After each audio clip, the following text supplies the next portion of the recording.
weekday mornings from 6:30.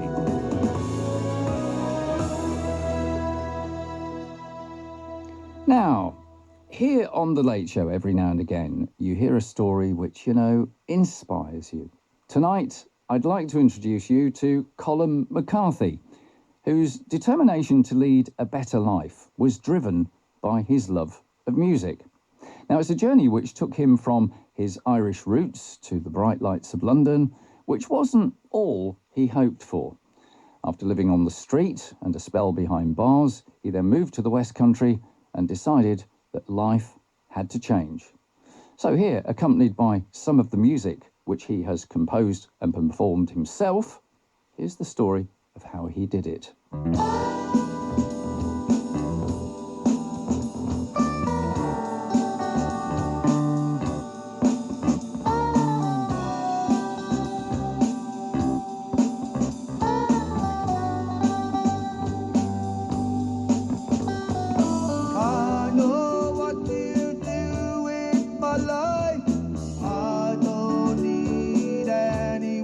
Tell me, I know what my dreams are in time. I found the man I know I want to be. I don't need people to tell me about my life. There's one thing I wanna be. Sing my songs, live my life so free. I just want people to listen to me. I don't need your jealousy haunting me. Friends like you I just don't wanna see. 75 songs stuck on your PC. Think you're great, but that means nothing to me. I don't need your jealousy. I don't need your jealousy. I don't need your I was on 12 months probation when I was a kid, and I broke my probation, and my mum and dad didn't want me to be all over the newspapers, so they sent me over here to my cousins in Kent.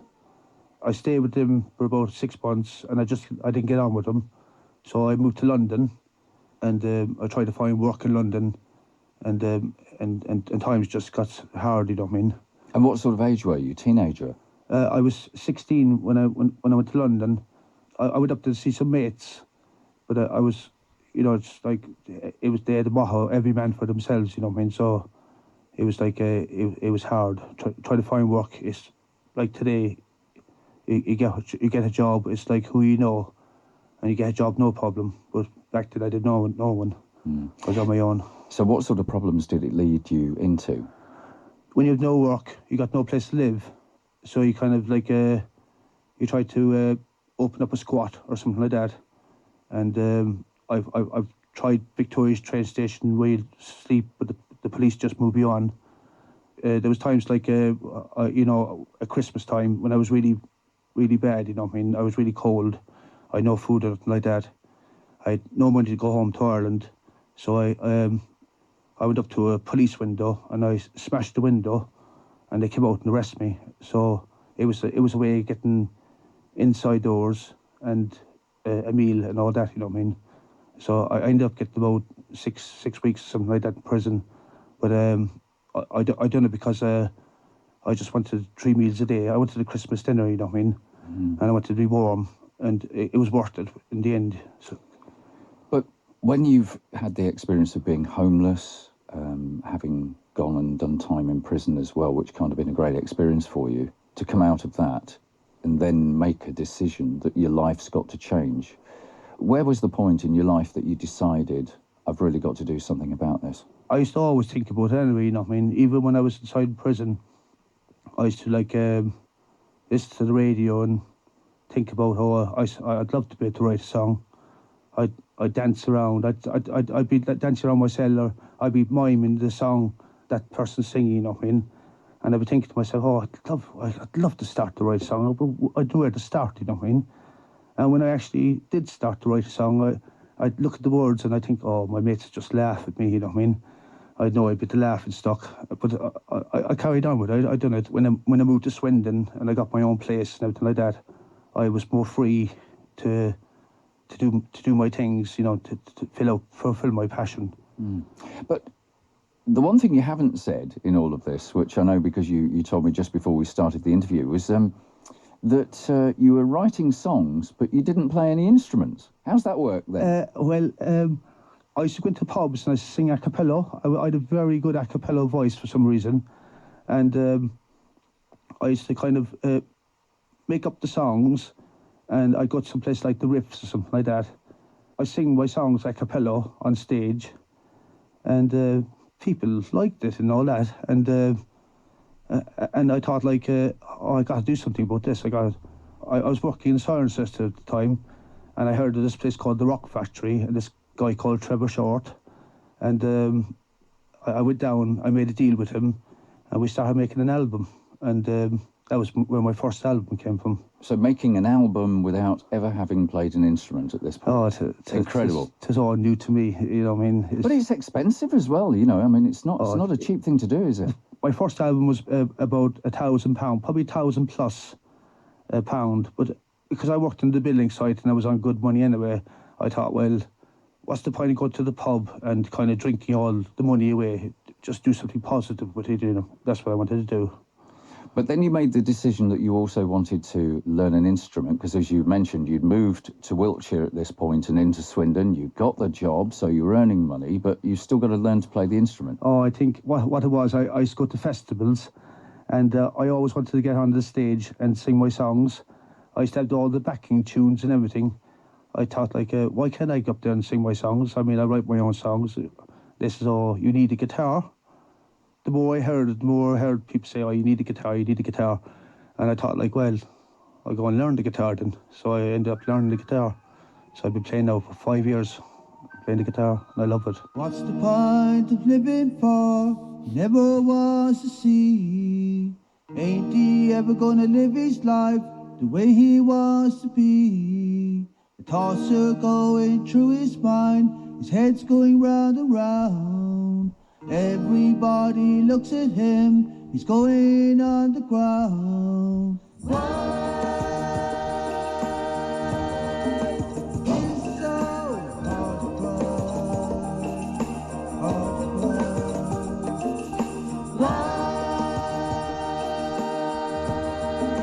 Have you got teardrop in my eye?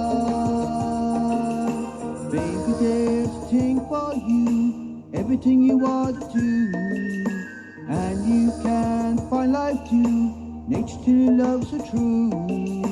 In your eyes you find the fight, nothing ever right, gaining all the things you see, open to the light. Why? It's so hard to cry. I do a few open mic nights, things like that.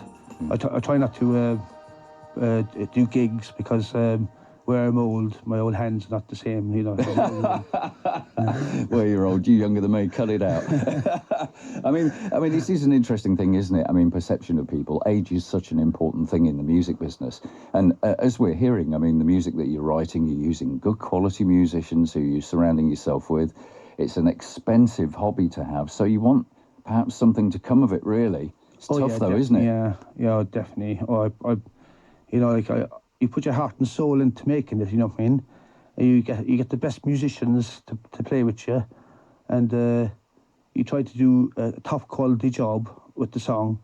And all I try to do is spam it out, spam. Like, and I know people are sick at me. When you say spam, what do you mean? Like share the song out and show it to people. You know, I got it on SoundCloud and all that. So I try to share it out as much as I can. Right. So making sure people hear it as much as possible. Definitely, yeah. But I mean, so what's the reaction been like? Because when you've come from being a guy who didn't even play an instrument, and then suddenly you've got an album, what was the reaction of your friends and your family? Well, they wound me up. They kind of some laughed, but like when I put the CD in the pub jukebox, and I used to let on I was going to the toilet, and I'd go around the corner and I'd look through the crack in the door, and I'd watch my mates singing it and all that, and I'd come around the corner and says, yeah, I seen you singing my song, and and they says, we like your song, Colum. You see. And it was just, but they'd always have to wind me up and just wanted to pull your leg over it Yeah, all the yeah. time then, yeah. But I mean, where does this leave you now? Because I mean, you obviously are a man who gets inspired all the time by different things. Different things inspire you. I bet I have this vision of you on the building site doing some work. I don't know, maybe carrying a load of bricks around, and suddenly inspiration strikes and you singing and driving everybody mad around you. thank God for mobile phones, because they got the dictaphone on them, so out comes the mobile phone. These days I just use the video camera because it's like quicker. If I have an idea, everything goes on the phone, and then I write it down, I throw it away in my box, and I probably pull it out probably 5 years later and write a song out. But you know what I mean, I got this box, it's just full up with lyrics. I think I got enough for another 5 or 6 albums inside there, but it's up to me to knuckle down and do something about them. And so that brings you to where you are now. You're happy. You're settled in your life. You've got a career. You've got also a nice place to live. Everything has turned round for you. When you look back at the guy you were when you were in your teens, what do you see? I could tell stories that could make me cry. They were like really bad stories, like living out, especially when you were really cold at night and living in the streets, and you got no food or nothing. You don't even have a penny in your pocket. I got mugged one night and I had nothing on me, so they ended up kicking me all over the place. You know, I slept in the doorway and I had people spitting at me. You know what I mean? It's like, to get what I have now is like, it's unbelievable. It's great, because in the end of the day I pushed myself into it. You know what I mean? I wanted a better life, so I went out and I fought for it, really. You know. And you've got it. Yeah, I got it, yeah. And I want to say to every person that's out there getting into trouble, you know what I mean, buck up. You know, you can get a life for yourself as well if you do it, you know what I mean. It's up to you. But now you've got a slight problem, haven't you, really? I mean, it is a bit of a headache, this. You're investing in a hobby which is something you'd like to do professionally, really, but it's so expensive. And yet, you know, the majority of the pop stars that are out there are 17, maybe 20 at the outside, and let's be honest about it. You're just a fraction over that, aren't you? If they listen to my songs and if they want to sing them, no problem at all. Come my way. I'm ready. I'm ready to. Rihanna, if you're listening. Yeah, definitely. Yeah. That's the idea. Yeah, definitely. So perhaps, I mean, if you were able to get the break, what you'd really like to do is to get people recording your songs, sort of thing. You know, at first I wanted to be that pop star myself. You know what I mean? Because I was young.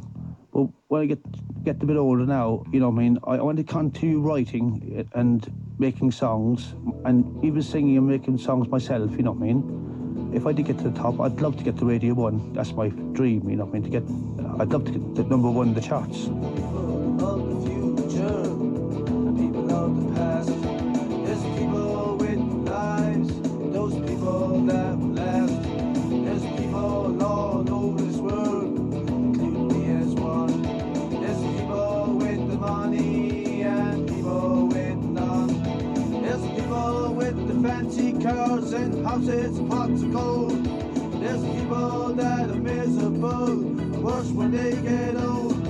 There's people with the fancy jobs and people on the dole. There's people living out on the streets and they got no homes to go. I say to the people, peace for you and me. I say to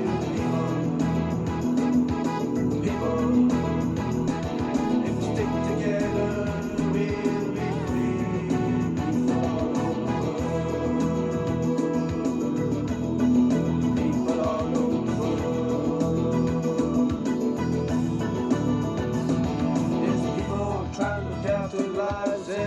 Everything they own. There's people move all around the place just like a rolling stone. There's people trying to find their love on everything they see. There's even people out there that win the national lottery. There's people that are singers and actors, writers too. There's even people out there that dreams true. There's people of the past, they didn't know what to say. But those people of the future will make a better day, I said to the people. People, peace for you and me, I said to the people. People, if we stick together, we'll be free.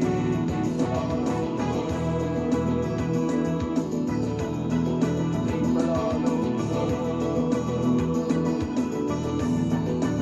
People all over. People all over. I breathe God and thank Him for what's out there, and I even know that there are people that even care. I look at life and I have to accomplish what I do, and that means if I be careful and to envy what comes true. I know the people out there will have to listen to me, and one day we will be so very free. I pray to God and to the heavens above, and I know that one day this world will be blessed with love. I say to the people, people,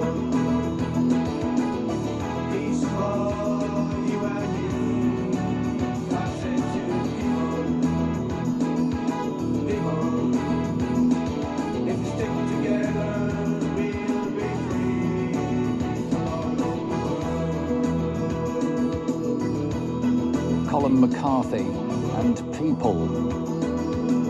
All that clips of his songs, Meaning of Life and Jealousy as well. And thanks to him for coming in to tell us about his amazing story. And I think, you know, there's inspiration for us all in a story like that, in that if there's something you really want to do, you can just go ahead and go for it. And why not? Well done to Colin, and we wish him well in the future with that. His work, I can tell you, is on SoundCloud. If you've got the opportunity to get onto the internet and you want to hear more of his work, you can find it at soundcloud.com/ and I'll explain this in a minute, puffpaddy with a hyphen in the middle. So puff-paddy. Now, the reason is because he likes his rap music, he was telling me. One of the things is they sort of said, oh, he likes his Puff Daddy. They said, well, you being Irish, you see, we should call you Puff Paddy. And that name stuck. And so that's how he's got that on SoundCloud. Okay, so if you go to soundcloud.com/puff-paddy, you will find him there. And thanks to Colin for coming on.